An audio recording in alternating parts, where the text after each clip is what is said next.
drop O's on them. Drop O's on them. When we. We drop O's on them. Drop O's on them. When we. We drop O's on them. Totally unauthorized use of Ludacris, but I'm admitting it, so I'm back with another instrument nobody asked for.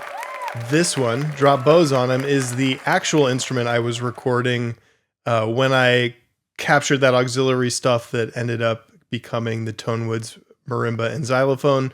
Link in the description if you haven't checked that out yet. But this is just another opportunity for me to continue to build on my Kontakt scripting knowledge and experience. And this one is way more complex than the Tonewoods offerings. The walkthrough I'm going to give is basically to orient you with the controls because it can be a little confusing. But hopefully after this, you'll feel empowered to go in here and create your own things because it's incredibly versatile. The opening track, as ridiculous as it was created entirely with this instrument. All of the percussion, all of the synthesizer-like sounds, all of the bass sounds, all of the sound effects, all of it was done inside of this instrument. So it is quite versatile. All of the samples contained in Drop Bows on Them are essentially similar. They are bowed notes on these various instruments: marimba, vibraphone, xylophone, glockenspiel, and crotales. This is a bass bow. And if you're familiar with horror movies, you probably are familiar with sounds like this.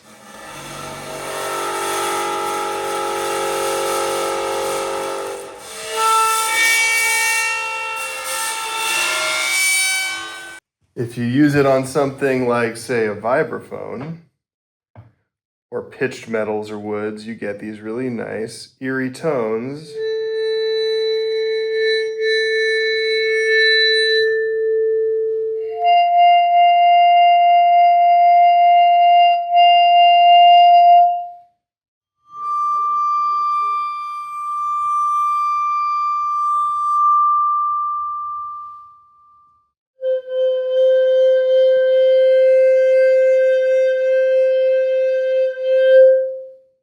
While the general character of all those bowed instruments is kind of the same from one to the next, there are subtle overtone differences which can lead to a very kind of almost like a detuned or unison-like thing when you start to layer them on top of each other. So let's take a look at the instrument and I'll give you a walkthrough and kind of explain what each knob does, at least for one of these instruments, and then demo some of the sounds so you get a sense of the sonic possibilities. Get my sustain pedal where it kind of needs to be. So here it is. This is the interface for Drop Bows on Them. Hopefully this makes a lot of logical sense. Everything is arranged in rows, except for the controls at the bottom, the master controls.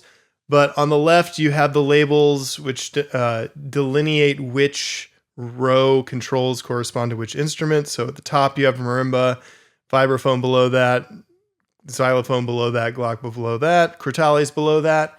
But every layer has the same general controls attached to it. So the first time you open the instrument up, you get everything all at once. It's very rich and sonically rewarding.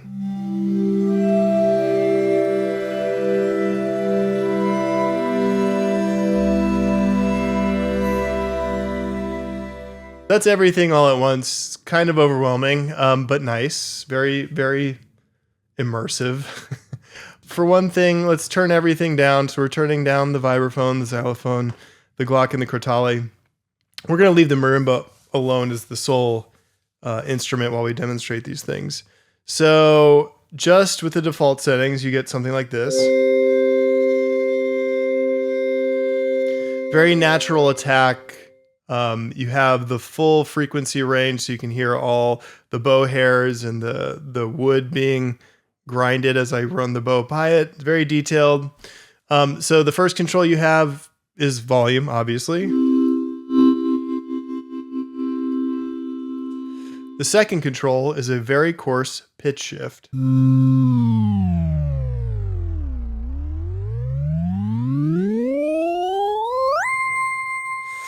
And I included that because, for one, I always include pitch shifting functions in anything that I make because it's useful, but also these samples were all recorded in 96 kilohertz with ultrasonic microphones. So even when you drop the pitches to extreme levels,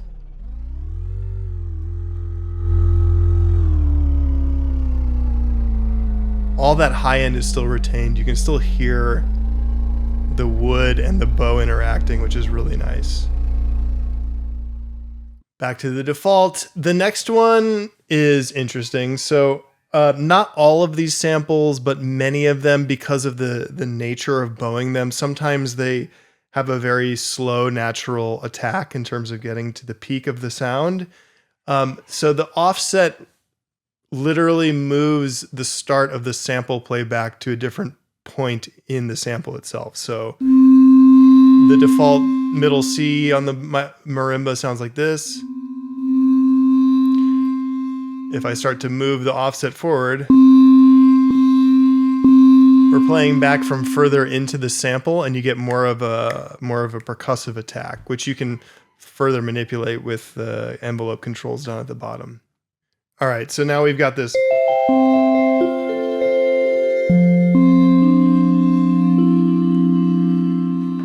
kind of plucky thing going on. We'll put that back to normal so we have the natural attacks. The next one, these were all recorded stereo pretty wide, so if you want to do interesting things with panning stuff around, or if it's too wide for whatever context you're putting this instrument into, you have the control to be able to collapse these to mono if you want to, or do extreme out of phasey stuff, which doesn't always work, or keep it where it belongs, or keep it where it began in the middle. You get this nice, very wide.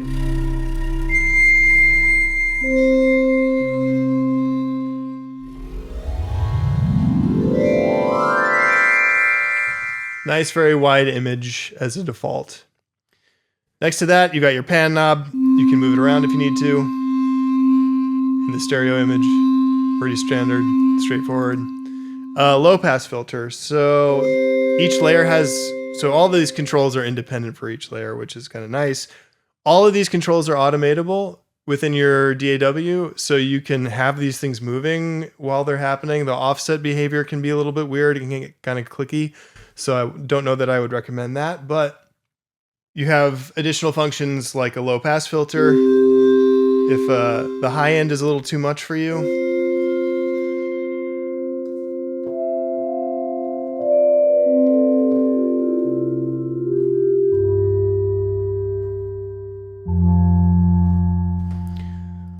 you can carve some of that away. Similarly, you've got a high pass filter if the low end is too much, but you like the detail in the higher frequencies.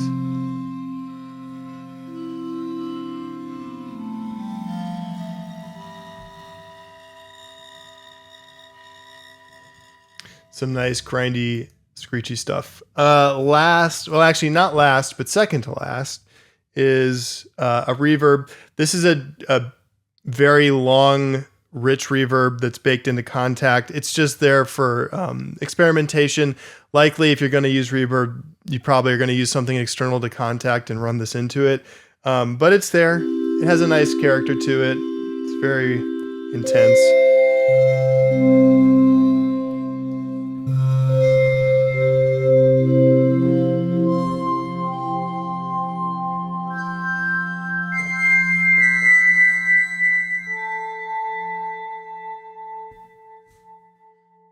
Very long. And then the last function. So I wanted to be able to sustain any of these samples forever. So if you, in the default setting, if you just hit a note, it's going to loop forever.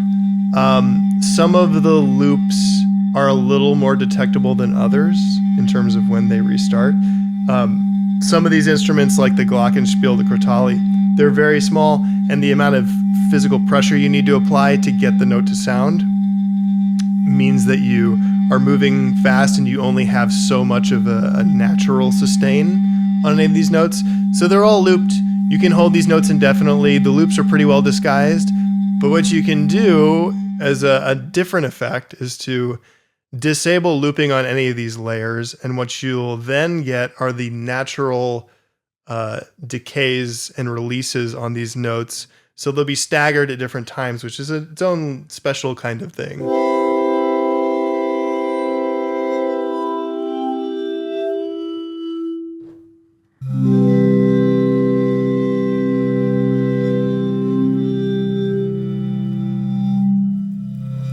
It's just a different flavor, different sound. And when you start layering multiple of these instruments together, these instrument layers, you get just these really nice kind of erratic ends to things. So it's a little less predictable, a little less obvious. All right, so like I said, each one of these layers has the same general function controls horizontally, so you can do the same manipulations to any of the instrument layers.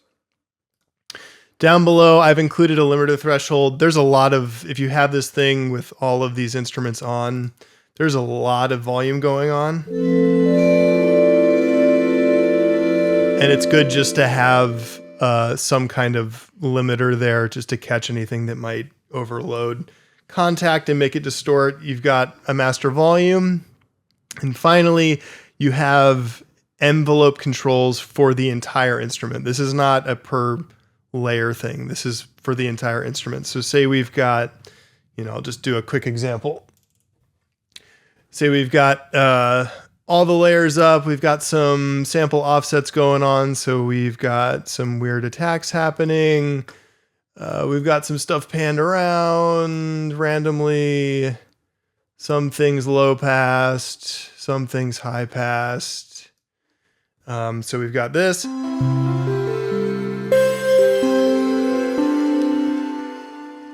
And now we can play with envelopes. So say we want a longer attack, no sustain, medium release.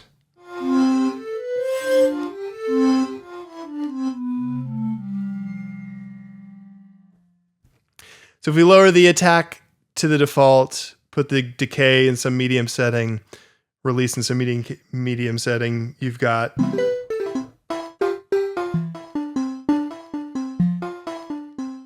more of like a plucky percussive thing.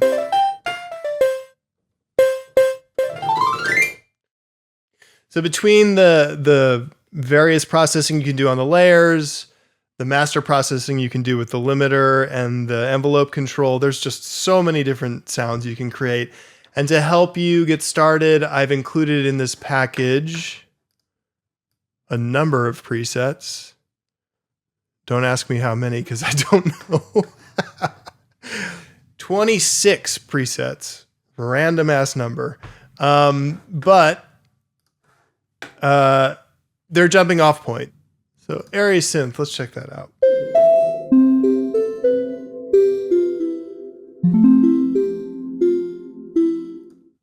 Let's see here, chorus electric piano.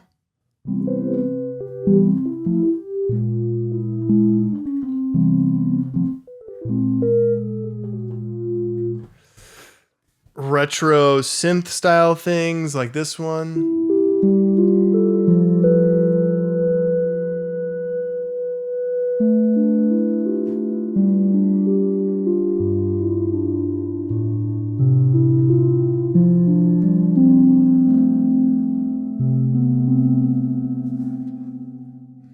And I also included just some random percussion things just to get the creative juices flowing. So kick drum.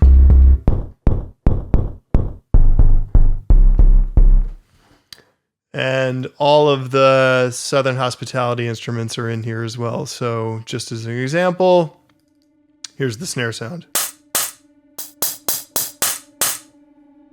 There it is, my Halloween gift to you. Drop bows on them. If you have questions about the instrument, please put them in the comments below. If you make something with it, please put it in the comments below so I can check it out. If you have any requests for instruments that I can maybe design or build, happy to entertain those ideas. I have a ton of stuff still in the hopper to put together for you guys, but I hope you enjoy. Thanks for watching, and I'll see you next time.